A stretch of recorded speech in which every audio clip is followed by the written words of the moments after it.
find other great podcasts like this one at podmoth.network.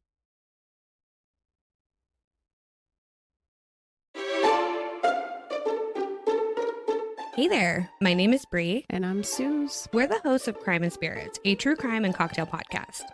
Do you love spooky stories and all things true crime? How about themed cocktails? Do you love those too? Well, that's perfect, because so do we. Yeah, in fact, we love them so much, we made an entire podcast all about it. Every week, we bring you a new episode that covers a different case or topic of interest. But first, we'll need drinks. Don't you worry, we've got you covered there. Every week, we'll teach you how to make a handcrafted cocktail that ties into the theme or topic in some way. So you can find us on Apple Podcasts, Spotify, and pretty much every other platform available. So buckle up and sip tight. We can't wait to talk some true crime with you. Bye!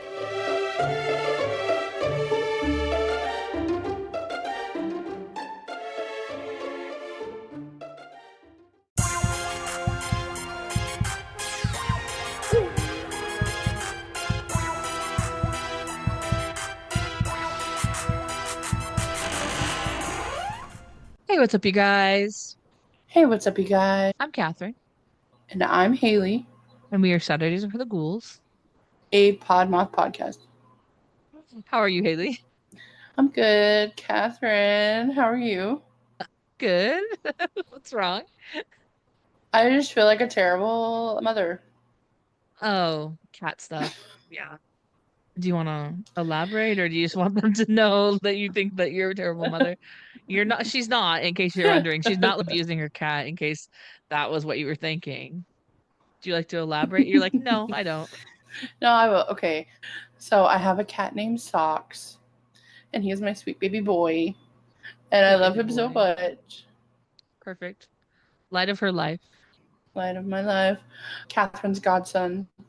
Menace to society. He is, but we got him neutered because, yeah, I don't want him to responsible thing. It is a responsible thing, and I don't want him to spray the house. And if he gets out, I don't want him to be a deadbeat baby daddy. Oh. And so he's in. It was. So he's in the cone of shame right now. No illegitimate children for Socks. And he's been extra. He's been extra spicy. He's been extra angry because he's got a cone on his head. Okay, but if you had balls and you got yours cut off, you'd be extra spicy too. Yeah. And just to keep him from making noise, because with his cone, he likes to run into things. And so I put him in the closet, or I put him in the bathroom, the closet area. And he's all, when I lightly tossed him in there, and he slipped and fell, and it made me sad. And I'm like, oh no. He looked at me. He's a cat, and he always lands on his feet. But he didn't. I'm just saying, they're agile. They're fine. Okay. I just feel bad because you didn't see the way he looked at me. He's been looking at you like that since he put the coat on his head. That's true. He hates me. He loves Bailey right now. He hates me. Because I'm the one that took him to the appointment, but it's fine. No, if cats know that. I'm in this situation because mom took me to the vet, and so I'm gonna dad more. I just don't think the cats get that. No, I'm definitely over exaggerating. He still sleeps with me. It's just really hard for him to actually cuddle up with me without whacking me with the cones. And his cone smells like cat food, is what you said, right? Yeah, it smells like cat food. That's gross. It's very gross. I was like, maybe I'll take it off him and then clean it or something. Good idea. That's our podcast mascot, is Socks. But Socks with a cone on his head. No, he's actually an established young gentleman. He only speaks in the most proper language. Uh-huh. I have this voice for Socks. That's mother. This cone off me this instant. Yeah, he's a little Englishman. A perfect little Englishman. But he's spicy Englishman. Prayers up for Scott. No. Scott. Also, what? Scott, if your name is Scott, prayers for you. But also prayers for Socks. Prayers, good thoughts, good vibes, whatever you give, you can give them to Socks. Or Scott. I don't really know a Scott, but Scott can have them too, as long as he's not a bad person. Allegedly. Yeah. Allegedly. This is just me getting sued by every Scott in the whole entire. For defamation. Defamation of character of all Scots. You know what? I think that we should just have a beef with Scots. People who are named Scott. It will create a Discord and everything. No Scots allowed. But we only add Scots. Your name has to have a variation of Scott in it. Oh my god, SCAWT Yeah. or SKAWT. Scott! Or like off scot-free. Whoa. For true crime, off scot-free. Whoa, we should hate Scots. Sorry if your name is Scott, though. Mhm. I actually know a Scott. Do you know a Scott? I do know a Scott. Sorry, Scott. You know what? Scots all got the iconic song Scotty Doesn't Know. Scotty doesn't know. Now, Isn't that a song here's- about cheating? I was just trying to say, I was like, now here's the thing. He's being cheated on in that song, so unfortunately. But Scotty Doesn't Know is an iconic song. It is. Someone go play it on Spotify right now. Okay. Now that you're back from listening to Scotty Doesn't Know, I hope you came back. Please come back. Anyway, this week is a Kathryn week. Do you know what I'm going to talk about, Hayley? Do you have an idea of what I'm going to talk about? You have not mentioned any hints whatsoever, so I have no idea. If you give me a hint, I can try. It's not. I don't think it's very well known in the States. The reason why I say that is when I was looking it up, all of the articles were all in different language. Oh, wow. But on the other hand, there were a couple that were in English. And on the other hand, supposedly there's a Netflix documentary on it, I think. I never watched it though. I'll talk about, just in case you've seen it, I'll talk about what the documentary is called later. Because I don't want you to be like, I know this one. You might know it though.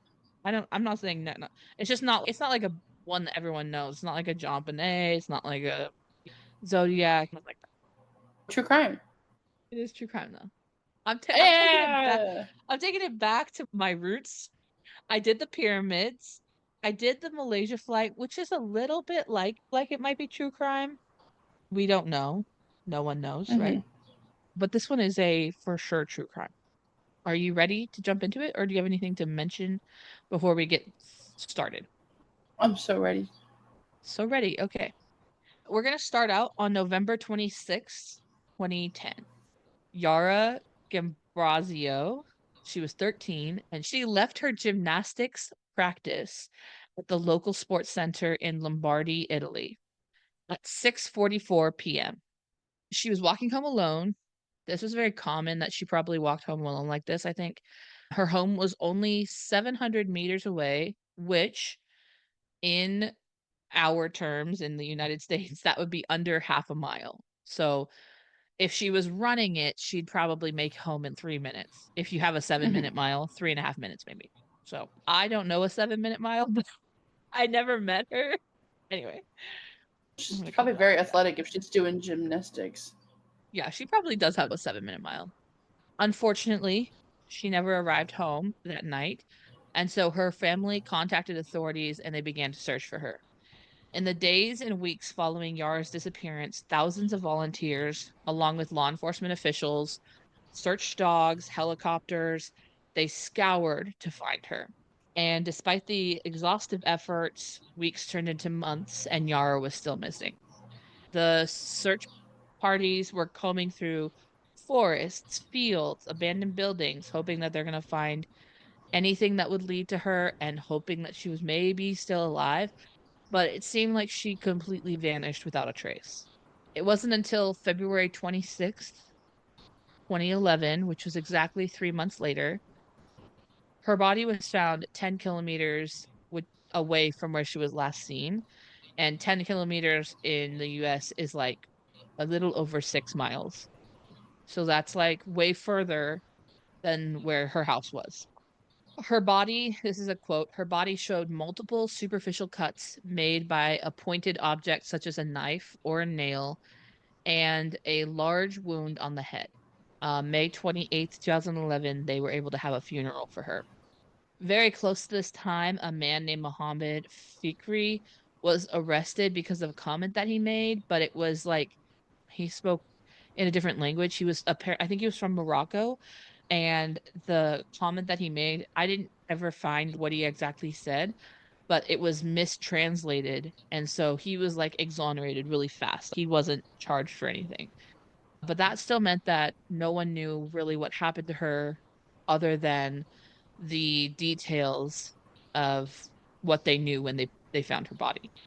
In August of 2011, which was 6 months after they found her body, the autopsy had not been finalized and there was not a cause of death yet, but there were some details that were leaked. Supposedly, her cause of death was a blow to the head. She had 6 cuts, but they weren't deep they were all superficial, so they were all just like on skin level.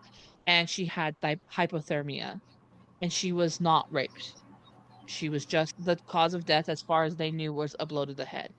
And that's like the most that we ever got from like her autopsy report. I don't know what else they finalized because none of that was in the articles, but this is just like some leaked details, but I don't even know if they're true.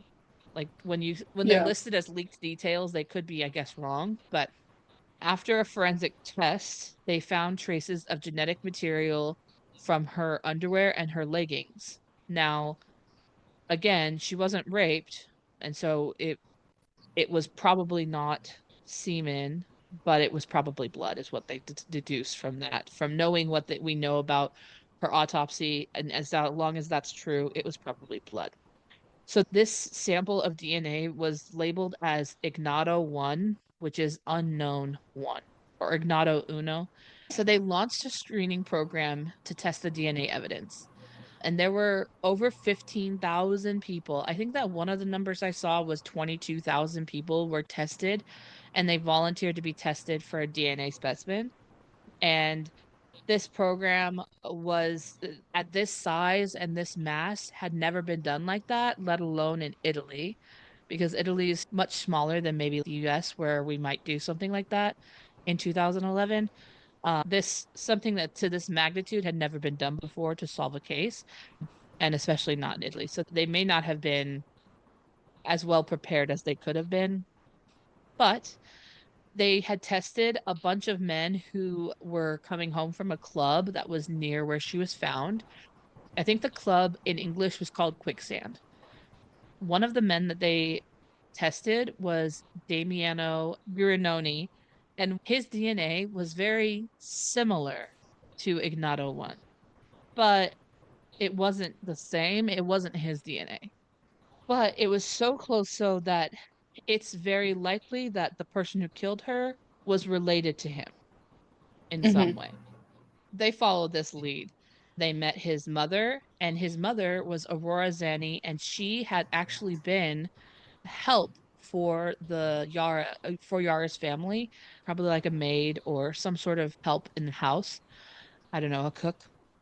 So they began this investigation on the family. Damiano's father was one of 11 siblings. So this was a lot of people to start trying to search for, but we've at least narrowed it down to potentially a family.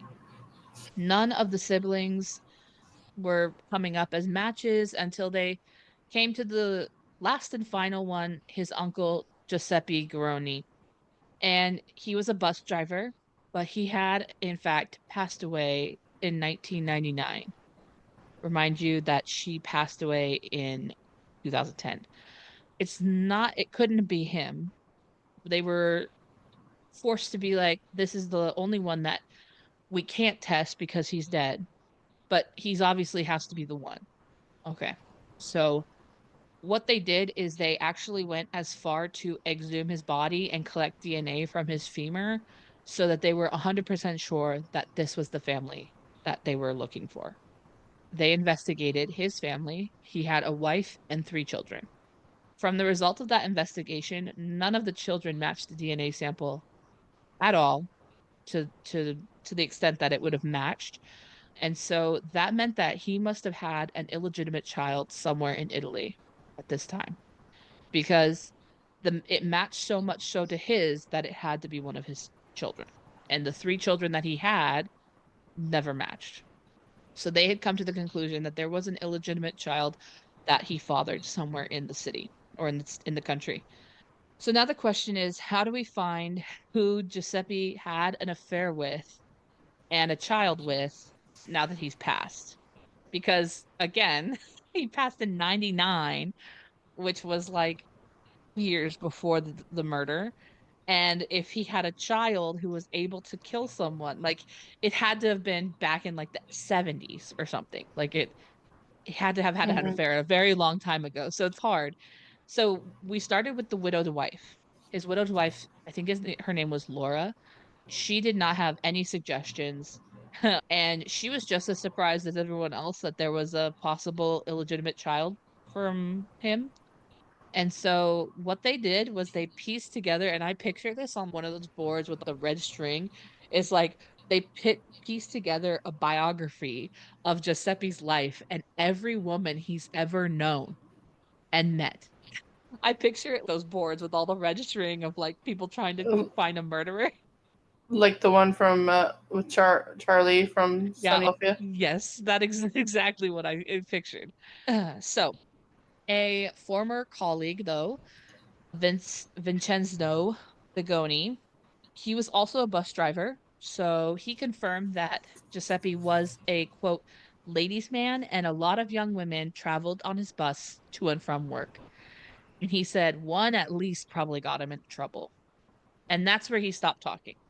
He wouldn't speak any further on the matter, but the fact that he wouldn't give a name or he wouldn't speak any further is actually a crime in Italy. So he could have charges against him for false testimony if for some reason they wanted to charge him with that.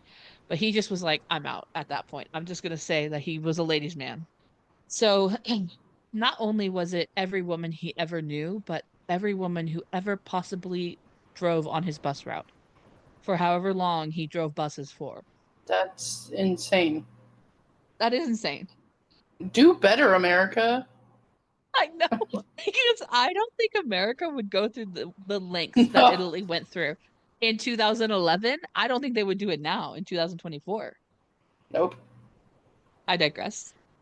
So the police found a collective number of 532 women who rode his bus to and from And work, or rode some moons. no, rode his bus, and they were still alive. Okay. So this is 532 women that were still alive 12 years after he died. Okay, so they tested the lot of them. I don't know if they tested all of them. I don't know if they tested as many as would come forward, whatever. But they tested a group of them in 2012 to 2013, and there was not many hits or any hits as far as I know. And they tested a second time in 2014. So the reason they say that they tested in two rounds, some people say like, why did you test again if you didn't get it the first time? Is because they tested the second time in they said the cell, like on a cellular level, there's more of the feminine DNA in someone's DNA. I don't really know. So they had to test it differently the second time because they were trying to find like more of the woman's DNA to test against. Because from the DNA they did know that this was at least a man. So this last set of tests led them to one woman, and her name was Esther Arzafi. She was 67 years old.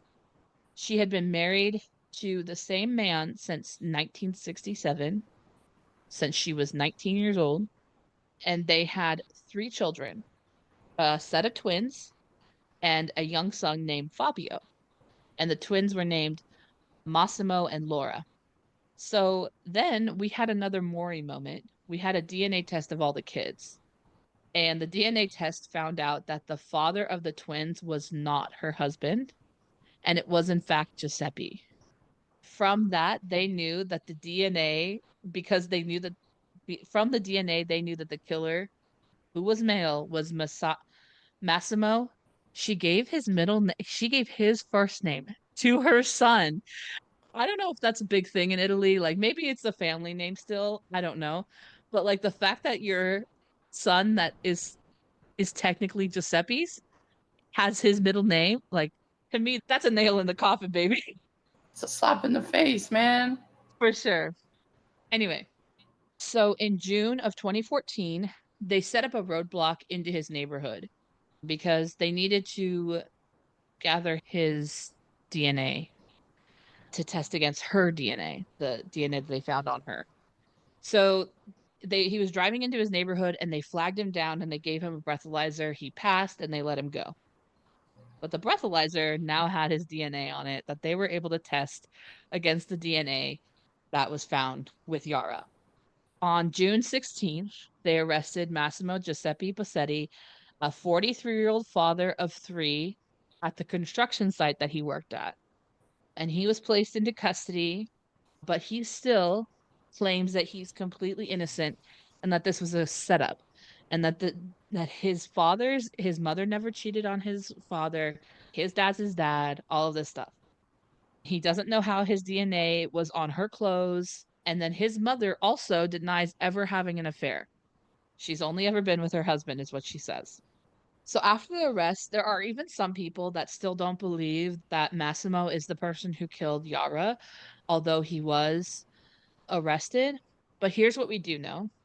After he was arrested, 2 men came forward claiming that they also had an affair with the mother. So that's not looking good for her track record. That she only ever was with her husband. Massimo, on the night of the murder, made a phone call to his brother at 5:45 p.m. and then switched his phone off until 7:44 in the morning the next morning. And then there was a white truck that was on cameras at the gas station across from the gym that she was leaving that looked a lot like his truck. His wife claimed that they always have dinner at 7:30, never later than 8, and he was there. He never missed dinner. He was there that night too.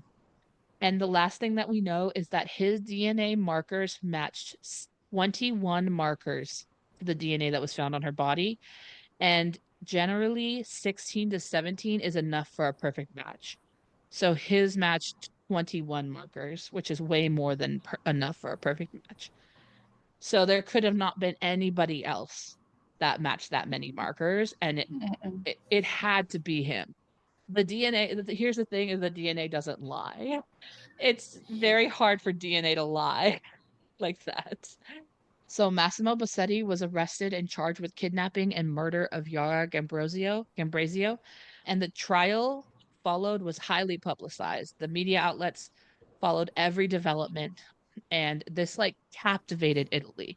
It was all over because it's the biggest thing that's ever happened for a long time. Like there's not a lot of like crazy news that comes out of Italy. And Massimo maintained his innocence throughout the proceedings, claiming that he had been framed by law enforcement. For why? They didn't even know, like, how, okay, so how would they frame you? It is like hard though, because there's no other evidence but his DNA. You know what I mean? There's not like a reason why he would kill her. There's not like Yeah, but there are a lot of people who have killed people without a reason. true. I don't know. So in July 2015, after months of deliberation, the court delivered its verdict. Massimo Bassetti was found guilty for kidnapping, sexual assault, and murder of Yara Gambirasio. And the verdict sent shockwaves through Italy, and people still question the validity to this day. On October 12th, 2018, they confirmed that his sentence would be a life sentence, life in prison. And November of 2019, Massimo's lawyers asked to review the DNA results. And in March of 2021, their request was denied because there was not any more DNA to be analyzed. I don't know if that means that they like it got lost. I don't know what that means. That's a quote. There was not any more DNA to be analyzed, though. So I don't know why they wouldn't be able to. That does seem a little strange, but I don't know. And then in December of 2022, there was an investigation that began on the prosecutor for trial fraud and misdirection. But that's, as far as I could tell, was the last information that we have on the case. And as far as I know, he's still in prison for the murder, kidnapping, and sexual assault of Yara. That's insane. Yeah, that's the case of Yara. And the Netflix documentary, I think, is just called Yara. Yara. Oh no, I'm gonna have to watch it. But it's like wild that they would have found one person that was related to him, and that person had an illegitimate. It's just like such a wild theory of like, how on earth would they have been able to frame him that way? It's also crazy to think that it's like a small enough city to do that, because the one was like a help lady for that family too. Yeah, so the mother of the guy whose DNA was related to the killer, her mom actually was help to Yara's family. Right, which that's crazy to me. And then Yeah, they don't even know the guy. They're related, but they don't know that. exactly. And so, and like, how would I'm just not understanding how law enforcement even would be able to like frame someone in that way. You know what I mean? Like, how would they Yeah. be able to be like, you have the DNA of this person, and we found out because your dad's not really your dad, it's this other guy who also matches the DNA, whose nephew was tested and his matched the DNA enough for us to find out where you are. Like, it was just like the odds were crazy that even happened. So I That's don't know. And the fact that Italy went that far to go find someone who killed a girl and left her in a field, like how many, there's no justice in the US at all. Period. no. No, US would never have done that. I understand that the scale's broader and bigger and there's more people here, but not even a little bit. Like, how many people do you think are related to somebody who did something bad? Like, the possibilities are endless. That's what this shows us, is that the possibilities are endless. If you're willing to test the DNA run the DNA of people who are voluntarily giving their DNA, there's no It's like matter what you could find. you're willing to do your own paternity tests and Mari show. Exactly. So, I don't know. It was just, to me, that was just like, it was crazy how the DNA pieced together, and the fact that they had to somehow come up with the women who rode his bus. Like, how did you find that out? Yeah, Wild. like I'm thinking of our public transportation system here, and I'm like, there's no way. There's no fucking way. It's because They had bus passes, but like back in the 70s, no fucking way. yeah, yeah, because I'm like, I mean, you can probably track with, because we have the Orca card or whatever. Like, you can track with that. But But not even everyone has then, it. not everyone has that. You can pay with cash, whatever. So I'm just like, how did they? How? I think that there had to be someone who worked with the buses for a really long time that had more information that maybe we didn't hear who they were. Or maybe Mhm. that Vincenzo guy, maybe he did give more information than what he thought. But and maybe they were just like, whoever's lived in this area and worked, I have no idea like how they would even have found anything Mhm. remotely close to that. But they were able to find like over 500 people, women, not just people, it was women that would have taken the bus route when he was doing, but and like the other thing I just couldn't understand was like in the 70s there was no records like that, especially not probably in Italy. Like, how there wasn't like technology like that even until probably like 2000s or something. And even that was like bare bones basic technology. Like, we didn't even have internet back then. So like I just, and maybe there was like, maybe because there wasn't like internet, maybe like the bus passes were in written form, like you had to sign your name or something. Maybe. Maybe there are records like that for some reason, but I don't know. I don't even know if there were bus passes. Anyway, I maybe we're just being like super dumb and super like uncultured, but I just don't understand how, or like super young and like naive, that the the world barely existed before the internet existed, but I just don't know how they would have even thought to find that information from the 70s. Anyway, that's all I got. Thank you, Catherine, for bringing us Yara's story. You're welcome. Uh, I'll have to check out that documentary because I want to see all the pictures and stuff. You'll definitely see like probably a lot more like stuff. The other part was I was trying to find other articles, but they were all in Italian, or like the Italian version of the internet. Like it's http dot colon slash it dot whatever the website was dot com, which meant Italy. And I was like, I can't read any of this. It's not in English. So I couldn't read some of the information. So maybe there's a lot more information on the the documentary. Anyway, you have anything to tell us, Spooky Babes, before we go? Spooky Babes, thanks for joining us today on this little journey. Hopefully, you have a great day, a great week, whatever. And we'll see you guys next week. And Kathryn, back to you with the sweet stuff. Back Sweet to talking. me.